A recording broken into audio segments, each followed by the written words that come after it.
ഇറ്റലിയിലെ ഏറ്റവും വലിയ രണ്ടാമത്തെ നഗരമാണ് മിലാൻ. ലോകത്തിലെ ഫാഷന്റെ തലസ്ഥാനമെന്നും ഇവിടം അറിയപ്പെടുന്നു.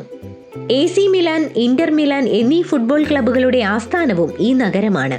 വടക്കൻ ഇറ്റലിയിലെ ഒരു നഗരവും ലംബോഡിയയുടെ തലസ്ഥാനവും റോമിന് ശേഷം ഇറ്റലിയിലെ ഏറ്റവും ജനസംഖ്യയുള്ള രണ്ടാമത്തെ നഗരവുമാണ് മിലാൻ. ലോകത്തെ 4 ഫാഷൻ തലസ്ഥാനങ്ങളിൽ ഒന്നായി ഈ നഗരം അംഗീകരിക്കപ്പെട്ടു കഴിഞ്ഞു.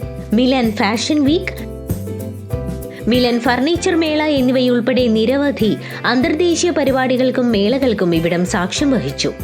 നിലവിൽ ലോകത്തിലെ ഏറ്റവും വലിയ വരുമാനം, സന്ദർശകർ, വളർച്ച എന്നിവയിൽ ലോകപ്രശസ്തമായ കല മുതൽ സാംസ്കാരിക, ചരിത്ര, ഷോപ്പിംഗ് അനുഭവങ്ങളുടെ ഒരു സമ്പന്നത മിലാൻ വാഗ്ദാനം ചെയ്യുന്നുണ്ട്. ഇവിടെ പോകാൻ ഏറ്റവും നല്ല കാലാവസ്ഥ മെയ്, ജൂൺ എന്നീ മാസങ്ങളിലാണ്. GDPയുടെ കാര്യത്തിൽ ലണ്ടനും പാരീസും കഴിഞ്ഞാൽ യൂറോപ്യൻ യൂണിയൻ നഗരങ്ങളിൽ 3ാമത്തെ വലിയ സമ്പദ് വ്യവസ്ഥയാണിത്. കൂടാതെ യൂറോപ്യൻ യൂണിയൻ മൂലധന ഇതര നഗരങ്ങളിൽ ഏറ്റവും സമ്പന്നവുമാണിവിടം. മിലനെ നീലവാഴപ്പഴത്തിന്റെ ഭാഗമായും യൂറോപ്പിനായുള്ള 4 മോട്ടോറുകളിൽ ഒന്നായും കണക്കാക്കുന്നു.